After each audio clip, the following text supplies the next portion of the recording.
الحمد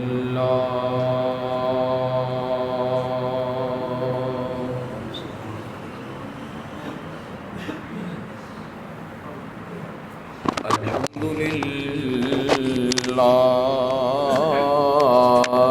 رب العالمين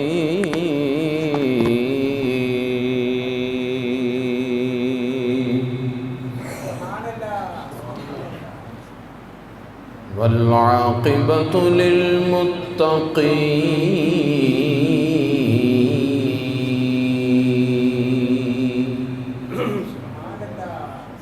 والصلاة والسلام على سيد الأنبياء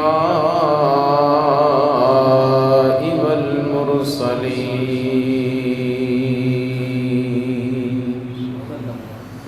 وعلى آله وصحبه أجمعين.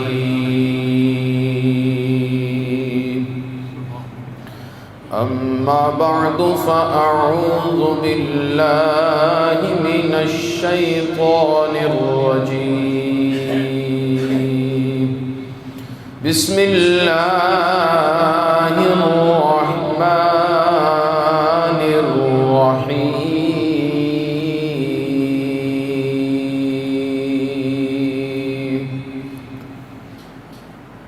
إن أول بيت وضع للناس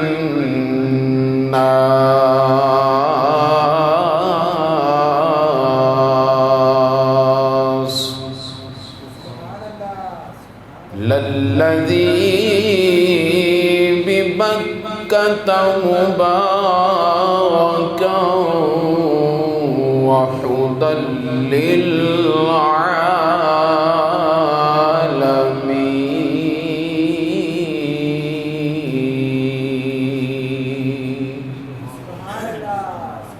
صدق الله مولانا العظيم وبلغنا رسوله النبي الكريم.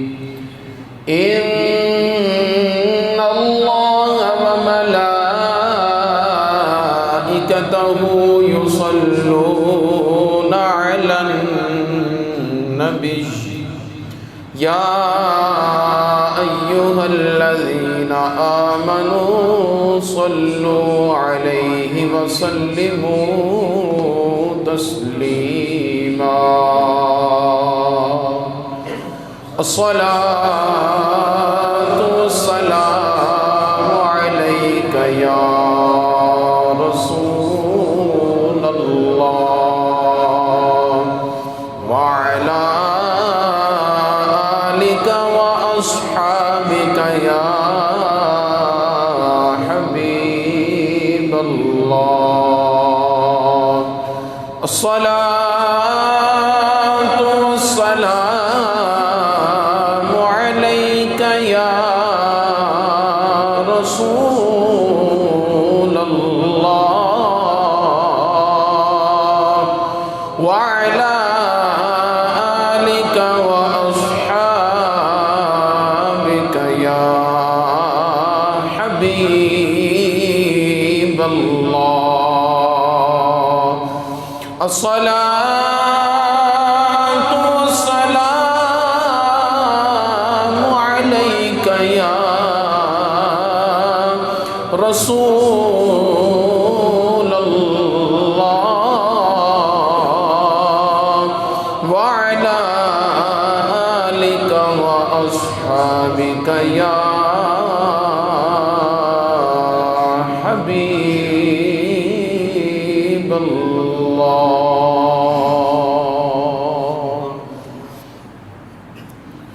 صل على نبينا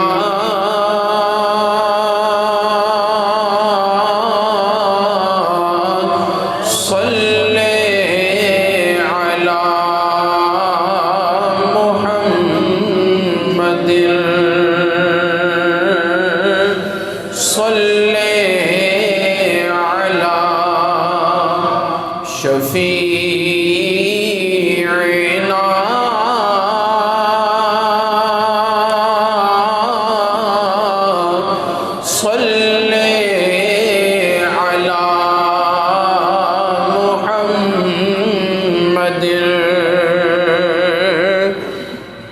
کمال حسن حضور ہے کہ گمان نقص جہاں نہیں، یہی پھول خار سے دور ہے،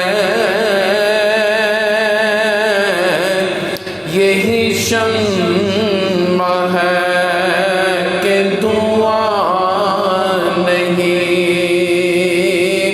صلی علی شفیعنا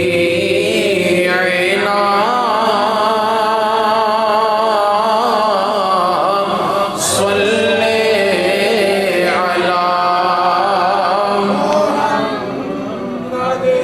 جسے چاہ در پہ بلا لیا، جسے چاہ اپنا بنا لیا، یہ تیرے کرم کے ہیں فیصلے،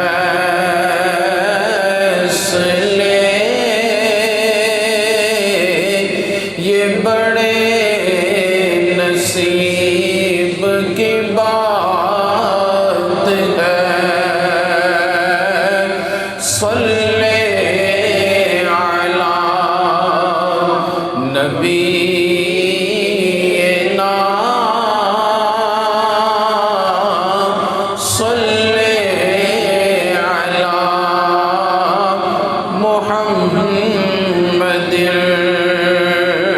کروں تیرے نام پہ جان فدا،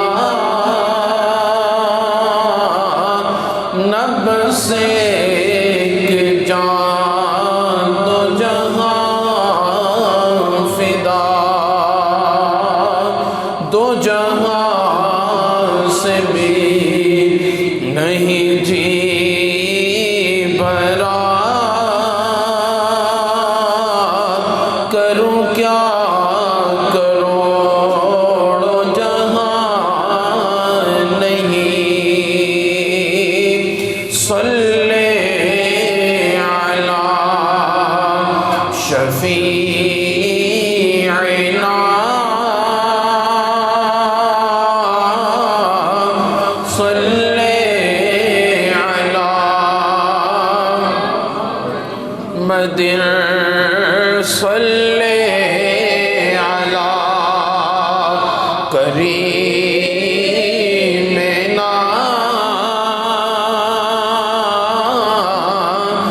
صلی علی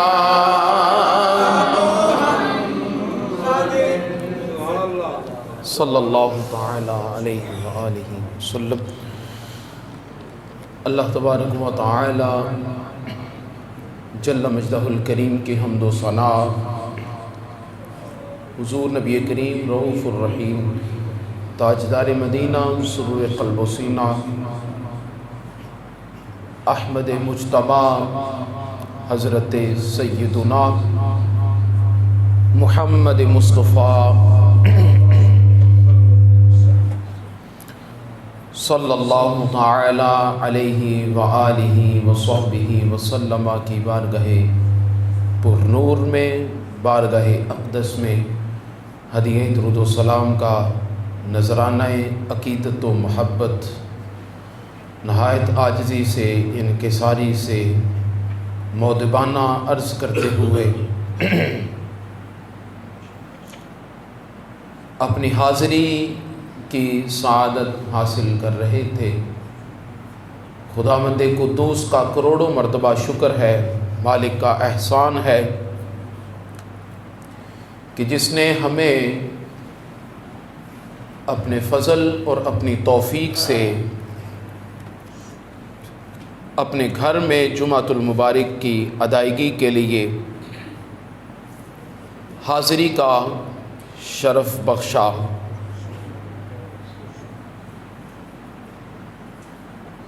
دعا ہے رب کائنات ہم سب کو حق سچ بولنے، بیان کرنے، سنا کر اس پر عمل کرنے کی توفیق عطا فرمائے۔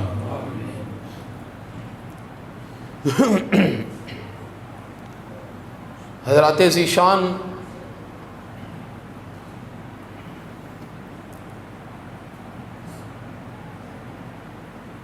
پچھلے جمعۃ المبارک کے موقع پر آپ نے داستان کعبہ و حج،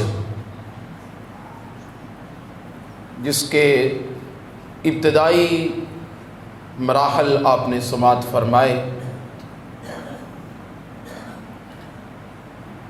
اللہ تعالیٰ کا بڑا فضل ہے، کرم ہے کہ اس نے ہمیں اس دنیا میں انسان بنا کر بھیجا۔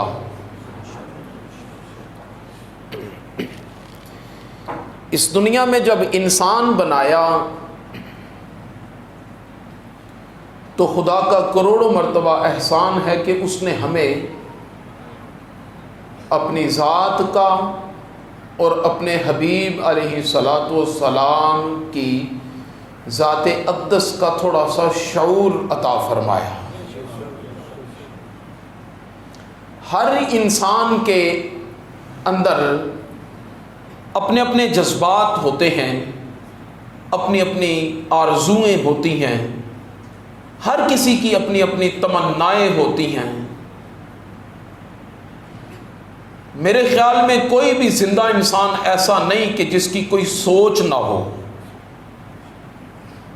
اگر زندہ ہے تو اس کی کوئی نہ کوئی سوچ ضرور ہوتی ہے۔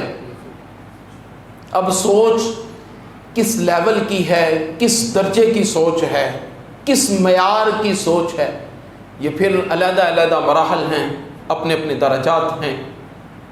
لیکن خوش نصیب ہے وہ انسان، خوش قسمت ہے وہ انسان، بڑی ہی سعادتوں والا ہے وہ انسان کہ جسے اللہ تعالیٰ نے سوچ عطا فرمائی تو اس کی سوچ دینداری کی ہے، اس کے جذبات قرآن کی تلاوت کے ہیں، اور اس کی امنگ اور اس کا جذبہ دینداری میں آگے بڑھنے کا ہے۔ وہ کسی نمازی کو دیکھتا ہے تو اس کے دل میں یہ آرزو پیدا ہوتی ہے کہ میں اس سے بڑھ کر نمازی بنوں۔ کسی قاری قرآن کی تلاوت کو سنتا ہے تو قرآن سے اس کا ایک رشتہ، ناطہ، تعلق مزید مضبوط ہوتا ہے۔ قرآن کی تلاوت سے اس کا دل محظوظ ہوتا ہے۔ مسجد میں آتا ہے تو مسجد میں اس کا دل لگ جاتا ہے۔ اچھی اچھی نیتیں، اچھی اچھی سوچیں اس کے دل و دماغ کے اندر گردش کرتی رہتی ہیں، اور وہ اپنے آپ کو اللہ جل مجدہ الکریم اور اللہ کے رسول صلی اللہ تعالی علیہ وسلم کے مزید قریب تر کرنے کی کوشش کرنے میں رہتا ہے۔ اسی کوشش میں رہتا ہے کہ میں اللہ اور اللہ کے رسول صلی اللہ تعالی علیہ وسلم کے قریب تر ہو جاؤں۔ دوری مجھے گوارا نہیں ہے، یہ بعد مجھے گوارا نہیں، مجھے حبیب علیہ الصلوۃ والسلام کا قرب نصیب ہو جائے، میں قریب تر ہو جاؤں۔ وہ اگر دنیا داری میں اپنے کسی کام دھندے کے اندر بھی مصروف رہے گا تو دل یار کی طرف ہی رہے گا۔ اگر وہ مستری ہے تو وہ اینٹیں لگا رہا ہے، گارا لگا رہا ہے تو دل میں یاد اپنے حبیب علیہ الصلوۃ والسلام کی ہے. اگر وہ کسی مقام پر جاب ہولڈر ہے، کسی کمپیوٹر پہ بیٹھا ہے، یا کسی جب وہ اپنے کام میں مصروف ہے، کسی بھی دھندے پر مصروف ہے، رنگ روغن والا ہے، یا وہ موچی جوتیاں جو ہے وہ سلائی کر رہا ہے، یا درزی کپڑے سلائی کر رہا ہے، وہ کسی بھی شعبے کے ساتھ منسلک ہے، اس کا کام، اس کا ہاتھ اپنے کام کی طرف چل رہا ہے لیکن دل یار کی طرف چل رہا ہے. یہ بڑی خوش نصیبی اور بڑی سعادت کی بات ہوتی ہے، اور بڑی ہی اللہ تبارک و تعالیٰ کی خاص توفیق سے یہ سعادت ملتی ہے.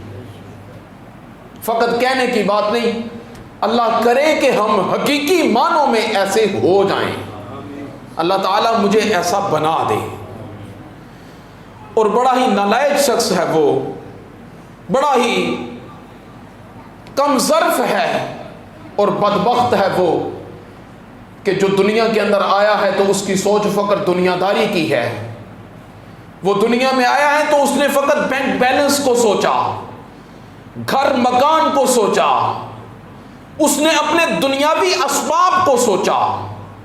اولاد تو اللہ تعالیٰ نے اسے بھی عطا کی ہے، اولاد دینداری کے جذبات والے کو بھی عطا کی ہے، مگر جس کے جذبات دینداری کے ہیں تو وہ اپنی اولاد کے متعلق سوچتا ہے کہ خدا نے اگر یہ مجھے تحفے دیے ہیں تو میں دیکھنا یہ چاہتا ہوں کہ میں ان تحائف سے، خدا کی ان نعمتوں سے خدا کے دین کا کام کتنا لیتا ہوں.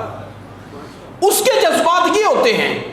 لیکن دوسری طرف دیکھیں، اس کے بالکل اپوزٹ دیکھ لیں تو وہ سوچتا ہے خدا نے مجھے یہ نعمت دی ہے، یہ اولاد ملی ہے، تو میں اسے اپنے کام کے اندر شامل کر کے، جہاں پہ میرا بینک بیلنس ایک حد تک ہے، میں اسے مزید آگے بڑھانے کی کوشش کرتا ہوں. میں دنیا داری کے اندر اپنا نام پیدا کرنا چاہتا ہوں. آج ایک کل سے 2 گاڑیوں پر، ایک بنگلے سے دوسرے بنگلے پر، اور ایک جگہ سے دوسری جگہ پر اپنا سٹیٹس دنیا کی طرف وہ بڑھا بڑھا کر اس قدر اپنے آپ کو بلند کرنا چاہتا ہے کہ دنیا داری کے اندر وہ اپنے آپ کو سب سے سر بلند کر کے اپنی ناموری چاہتا ہے. لیکن کبھی بھی اسے اللہ اور اللہ کے رسول صلی اللہ تعالی علیہ وسلم کی سوچ نہیں آئی، اس کی تڑپ اس طرف نہیں آئی، اس کی آرزویں اور اس کی تمنائیں فقط دنیا کی حد تک محدود رہ گئی. لیکن خوش نصیب ہے وہ کہ جسے اللہ تبارک و تعالی نے دینی جذبات عطا فرمائے، دین کا سوچنے والا، دین کی ہمدردی رکھنے والا. وہ رات کو بھی سوتا ہے تو سوتے ہوئے یہی سوچتا ہے کہ میرے سے اللہ تبارک و تعالی دین کا کام کون سا لینا چاہتا ہے، کون سا وہ کام ہے جو میرے ذمہ اور میں کر جاؤں، میری وجہ سے دین کا کون سا ایسا کام ہے جو ہو جائے. لہذا یہ دونوں ایک مراحل ہیں جو آپ کے سامنے میں نے رکھے ہیں. لیکن یاد رکھیے گا، کچھ معاملات وہ ہوتے ہیں کہ جو ہماری اپنی بساط میں ہوتے ہیں، کچھ معاملات وہ ہوتے ہیں جو ہماری اپنی کسٹڈی کے اندر ہوتے ہیں، ہماری اپروچ میں ہوتے ہیں، ہماری حد تک ہوتے ہیں. سمجھ آ رہی نا بات کی؟ ہماری اپنی حد تک ہوتے ہیں اور ہم اگر انہیں کرنا چاہیں تو کر سکتے ہیں. لیکن کچھ معاملات ایسے ہوتے ہیں کہ جو ہم سوچتے تو ضرور ہیں مگر کر نہیں سکتے، وہ جو کر نہیں سکتے مگر ان کے لیے بھی ہماری نیت اور ہمارا عزم اور ہمارا ارادہ پختہ ہوتا ہے. اگر کر سکتے ہوتے تو مولا تو گواہ رہنا ہم نے کر گزرنا تھا، لیکن ہم نہیں کر سکتے، یہ ہماری ایک اپروچ میں نہیں ہے. لیکن اس کا بھی یاد رکھیے گا، انسان کو پورا کا پورا اجر ملتا ہے، پورے کا پورا اجر ملتا ہے. اسی حوالے سے میں اپنے موضوع کی طرف چلنے سے پہلے ایک جامع ترمذی شریف کی روایت آپ کے سامنے پیش کرنا چاہتا ہوں، جس کا نمبر ہے 2325، 2325 نمبر روایت، جامع ترمذی شریف سیاستہ کی روایت ہے. حضرت سیدنا ابو قبشہ رضی اللہ تعالی عنہ اس کے راوی ہیں. آپ فرماتے ہیں کہ میرے محبوب نبی کریم رؤوف الرحیم تاجدار مدینہ صلی اللہ تعالی علیہ وسلم نے ارشاد فرمایا، انما الدنیا لاربعۃ نفر، دنیا کے اندر 4 قسم کے لوگ ہوتے ہیں. کتنے جی؟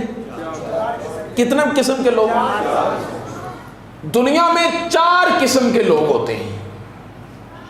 کون کون سے؟ پہلے نمبر والا عبد رزقہ اللہ مالا وعلما فهو يتقي فيه ربه ويصل فيه رحمه ويعلم لله فيه حقا فهو بأفضل المنازل. حضور نبی کریم علیہ الصلوۃ والسلام نے ارشاد فرمایا پہلا بندہ وہ ہے دنیا میں کہ جسے اللہ تبارک و تعالی نے مال اور علم دونوں یہ نعمتیں عطا کی.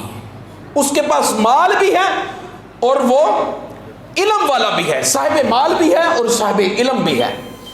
اب صاحب مال اور صاحب علم ہونے کے بعد فَهُوَ يَتَّقِي فِيهِ رَبَّهُ، اب وہ اس مال کے حوالے سے، علم کے حوالے سے، دونوں چیزوں کے اندر سے وہ اللہ تبارک و تعالی سے ڈرتا ہے.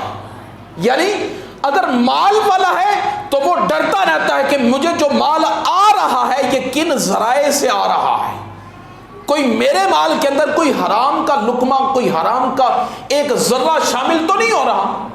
وہ سوچتا رہتا ہے، وہ ڈرتا رہتا ہے اللہ تعالیٰ سے. اور پھر جب وہ مال آ جاتا ہے تو مال آ جانے کے بعد اس مال کو جب وہ سمائب کرتا ہے، آگے خرچ کرتا ہے، پھر بھی وہ اللہ سے ڈرتا ہے کہ میں یہ اپنے مال کو جس راستے پر خرچ کر رہا ہوں، میرا مال جس راہ میں خرچ ہو رہا ہے، آخر خدا کی بارگاہ میں نے اس کا بھی تو جواب دینا ہے کہ مال آیا کہاں سے اور گیا کہاں سے. یہ خروج و صدور میں نے دونوں بتانے ہیں. وہ اللہ تبارک و تعالیٰ کی بارگاہ اقدس میں دونوں چیزوں سے ڈرتا ہے.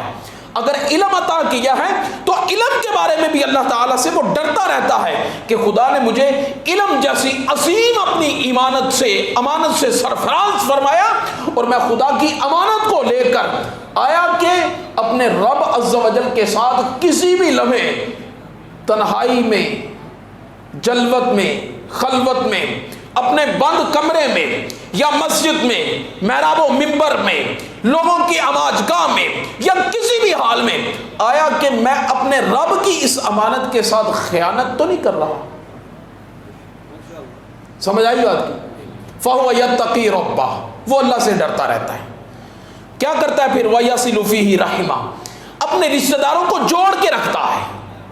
جس کو جس چیز کی ضرورت ہوتی ہے وہ اپنی اس مال کے ساتھ بھی اور علم کے ساتھ بھی ان کی، جب وہ اس پیاس کو بجھاتا ہے، اس ضرورت کو ختم کرتا ہے، ان کی ضرورت پوری کرتا ہے اور اپنے رشتہ داروں کو جوڑ کے رکھتا ہے.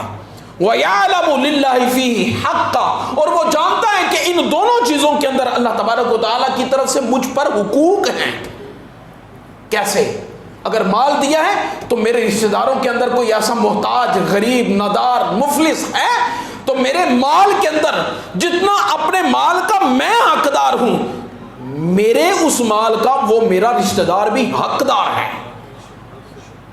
سمجھ آئی؟ میں اگر کسی کو دے دیتا ہوں تو دے کر کسی کی ذات پر کوئی احسان نہیں کرتا.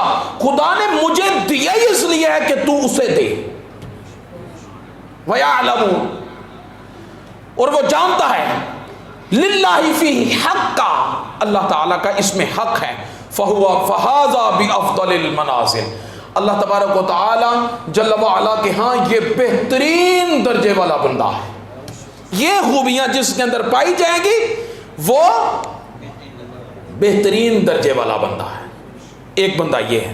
اب آپ نے ان چیزوں کو اپنے اوپر ڈیپینڈ کرنا ہے، نافذ کرنا ہے. آیا کہ ہم کس کیٹیگری کے اندر آتے ہیں؟ دوسرے نمبر پہ حضور نبی کریم علیہ الصلوۃ والسلام نے ارشاد فرمایا عبد رزقہ اللہ علما ولم يرزقه مالا فهو صادق النیہ یقول لو ان لی مالا لعملت بعمل فلان فهو بنیته فاجرهما سواء. میرے کریم آبا علیہ الصلوۃ والسلام نے ارشاد فرمایا اب دوسری کیٹیگری والا بندہ وہ ہے کہ جسے اللہ تبارک و تعالی نے علم تو عطا کیا ہے مگر مال نہیں دیا. علم دیا ہے مگر اسے مال نہیں دیا، لیکن مال نہ دینے کے بعد، علم ہونے کے بعد فہو صادق النیہ، وہ نیت کا بڑا سچا ہے. صادق النیت ہے، نیت کا سچا ہے. یقول، وہ جب مالداروں کو دیکھتا ہے تو وہ کیا کہتا ہے؟ لو ان لی مالا لعملت بعمل فلان، اگر اللہ تعالیٰ مجھے مال عطا کرتا تو میں اپنے مال کو، یہ جس طرح کے اچھے لوگ اپنے مال کو اچھی جگہوں پر سروائیو کر کے خدا کے ہاں اجر کما رہے ہیں، اگر خدا مجھے مال عطا کرتا تو اللہ تبارک و تعالیٰ کی بارگاہ میں یہ اجر بھی حاصل کرتا۔ حضور علیہ الصلوۃ والسلام نے کیا ارشاد فرمایا؟ آقا علیہ الصلوۃ والسلام نے ارشاد فرمایا فَهُوَ بِنِيَّتِهِ، اب وہ اپنی نیت کے ساتھ ہے، اب وہ اپنی نیت کے ساتھ ہے۔ فَأَجْرُهُ مَا سِوَاهُ، اب ان کا دونوں کا اجر برابر ہے۔ کس کا؟ علم والے اور پیسے والے کا، کہ جس نے اپنے علم کے ساتھ بھی خدمت کی اور اپنے مال کے ساتھ بھی خدمت کی، اب تو وہ لوگوں کو فائدے پہنچاتا رہا، لوگ اس سے مستفید ہوتے رہے، لوگ اس سے کچھ نہ کچھ حاصل کرتے رہے۔ اب پہلے نمبر والا وہ، دوسرے نمبر والا وہ کہ جس کے پاس علم تھا، مال نہیں تھا، مالی لحاظ سے اس نے کسی کی خدمت کی ہے؟ بولے تو صحیح، اس نے مالی لحاظ سے کسی کی امداد کی ہے؟ اس نے مالی لحاظ سے کسی کے گھر میں کوئی آٹا، کوئی چینی، کوئی دال دلیا، یا کسی کے گھر کا کوئی چولہا جلانے میں، کسی کے گھر میں جو وہ آسانی پیدا کرنے میں کوئی کچھ کیا؟ مگر نیت تھی۔ اللہ تبارک و تعالیٰ نے فرمایا وہ جو کر رہا ہے، فزیکلی جو کر رہا ہے وہ اس کا اجر، اور جو یہ نیت کرنے والا ہے خدا ان دونوں کے اجر کو برابر کر کے اپنی بارگاہ میں رکھتا ہے۔ اجر میں یہ دونوں برابر ہیں۔ یہ دو کیٹیگری۔ تیسری کیٹیگری وَعَبْدٍ رَزَقَهُ اللَّهُ مَالًا وَلَمْ يَرْزُقْهُ عِلْمًا، تیسرا بندہ وہ ہے کہ جسے اللہ تعالیٰ نے مال دیا ہے، وَلَمْ يَرْزُقْهُ عِلْمًا، اور اسے علم بولے علم نہیں ملا۔ اگر علم کے بغیر مال ملے تو یاد رکھنا یہ بہت بڑی آزمائش ہوتی ہے، یہ بہت بڑی آزمائش ہوتی ہے۔ مال دیا ہے، علم نہیں دیا، فَهُوَ يَخْبِطُ فِي مَالِهِ بِغَيْرِ عِلْمٍ، پھر وہ اپنے مال کے اندر خلط ملط کرتا ہے بغیر علم کے۔ علم سے مراد کون سا علم ہے؟ علم سے مراد کون سا علم ہے؟ علم سے مراد یہ سائنسی علم نہیں ہے، علم سے مراد دینی علم نہیں ہے، علم سے مراد یہ دنیاوی علم نہیں ہے، علم سے مراد دینی علم ہے، اللہ تعالیٰ کی معرفت کا علم ہے، قرآن و سنت کا علم ہے، جس کے ذریعے سے وہ کم از کم یہ جان سکے کہ مجھے جو مال دیا میں نے، جو آ رہا ہے کیسے آ رہا ہے، اس کی نوعیت کیسی ہے، اور جو جا رہا ہے وہ کیسے جا رہا ہے، اس کا حال کیسا ہے، وہ یہ جان سکے۔ یہ علم اسے نہیں ہے۔ پھر وہ کیا کرتا ہے؟ جو آج کل مال والے کرتے ہیں، پھر وہ سارا کچھ کرتا ہے، مال اڑاتا ہے، اچھے کاموں میں برے کاموں میں، یخبطو، وہ غلط ملط مال کر کے برباد کرتا رہتا ہے، اپنی دنیا داری میں، عیش پرستی میں، اور دنیا کی عیش و پرستی کے اندر رہ کر ہوائے نفس اور اپنی منمانی کرتا ہے، سارا کچھ کرتا ہے۔ وَلَا يَصِلُ فِيهِ رَحِمًا، اپنے رشتہ داروں کو بھی وہ مال کے ذریعے سے اسے ملانا چاہیے تھا نا، مگر اپنے رشتہ داروں کو بھی نہیں ملاتا۔ وَلَا يَعْلَمُ لِلَّهِ فِيهِ حَقًّا، اور وہ یہ بھی نہیں سوچ رہا کہ اس میرے مال کے اندر کسی غریب کا حق بھی ہے، وہ یہ بھی نہیں سوچ رہا۔ پھر فَهَذَا بِأَخْبَثِ الْمَنَازِلِ، میرے محبوب علیہ الصلوۃ والسلام نے ارشاد فرمایا اللہ تعالیٰ کے ہاں یہ بڑی خبیث ترین درجے پر ہے، یہ بڑے برے درجے پر ہے۔ یہ تیسرا درجہ ہے۔ چوتھا درجہ آقا علیہ الصلوۃ والسلام نے ارشاد فرمایا وَعَبْدٍ لَمْ يَرْزُقْهُ مَالًا وَلَا عِلْمًا يَقُولُ لَوْ أَنَّ لِي مَالًا لَعَمِلْتُ فِيهِ بِعَمَلِ فُلَانٍ فَهُوَ بِنِيَّتِهِ فَوِزْرُهُ مَا سَوَاهُ۔ اب چوتھے درجے والا جو ہے وہ ہے کہ جسے خدا نے مال بھی نہیں دیا، علم بھی نہیں دیا، جسے وہ علم سے بھی فارغ، مال سے بھی فارغ، پھر وہ کیا کرتا ہے؟ وہ چوک میں بیٹھ کر علم والوں کو بھی دیکھتا ہے اور مال والوں کو بھی دیکھتا ہے۔ علم والے کو دیکھتا ہے تو علم والے کی زندگی اس پر کوئی اثر نہیں کرتی. مال والے کو دیکھتا ہے تو مال کی عیش پرستی کو دیکھ کر وہ کہتا ہے کہ یہ غل غبارے اڑا رہا ہے, یہ عیش کی اور دنیا داری کی, یہ کس طرح سے عیش و پرستی کی زندگی بسر کر رہا ہے. کاش کہ میرے پاس مال ہوتا تو میں بھی اس سے زیادہ عیاشیاں کرتا, میں بھی اس کے بڑھ کر یہ کرتا. اور بھائی یہ تو پیسے کے ساتھ اتنا کچھ کر ہی نہیں رہا, اسے تو عقل ہی نہیں ہے. اگر یہ پیسہ میرے پاس ہوتا تو میں اسے بتاتا کہ عیاشیاں کرتے کیسے ہیں. مجھے بتائیں اس نے صرف یہ سوچا ہے, کیا تو نہیں ہے, کہ کیا ہے, کرنے کی طاقت ہی نہیں ہے, مال نہیں ہے, پیسہ نہیں ہے, علم نہیں ہے, سب کچھ بھی نہیں ہے, لیکن سوچ لیا ہے. فقط سوچ لینے کے ساتھ میرے کریم محبوب علیہ الصلوۃ والسلام نے دیکھیں اپنی اس امت کی کس طرح سے رہنمائی فرمائی. حضور نے فرمایا میرے غلاموں اپنی سوچوں کو بھی پاکیزہ رکھنا. اگر تم میرے ہو تو میرے ہو کر اپنی سوچوں کو بھی, اپنی نیتوں کو بھی پاکیزہ رکھنا. آقا علیہ الصلوۃ والسلام نے ارشاد فرمایا فَفِزْرُهُمَا سَوَاءٌ. اس نے جب دیکھ کر اس مالدار کو سوچ کر یہ نیت اپنائی, فرمایا اللہ کے ہاں اس کا گناہ اور اس کا گناہ دونوں برابر ہیں. کر نہیں بھی سکا مگر اللہ تعالیٰ کے ہاں برابری کس وجہ سے چلی گئی؟ جسے سمجھ آئیے وہ تو بولے. فقط نیت کی وجہ سے. میرے عزیز دوستو اس حدیث مبارکہ سے پتہ چلا کہ مومن کو اچھی آس پر اور اچھی امید پر اور اچھی نیت پر بھی بولو اجر ملتا ہے, جبکہ نافرمان کو بری تمناؤں پر گناہ ملتا ہے. مومن کا دل جن آرزوؤں کی تکمیل کے لیے بےتاب رہتا ہے ان میں سے ایک تمنائے زیارت حرمین شریفین ہے. ان تمناؤں میں سے ایک تمنا, ایک آرزو جس کی وجہ سے مومن کا دل دھڑکتا رہتا ہے. اگر کعبہ شریف کو تصویر میں بھی دیکھے تو اس کا دل پھڑکنے لگتا ہے, کاش کے موقع ملے میں یہاں پہنچ جاؤں.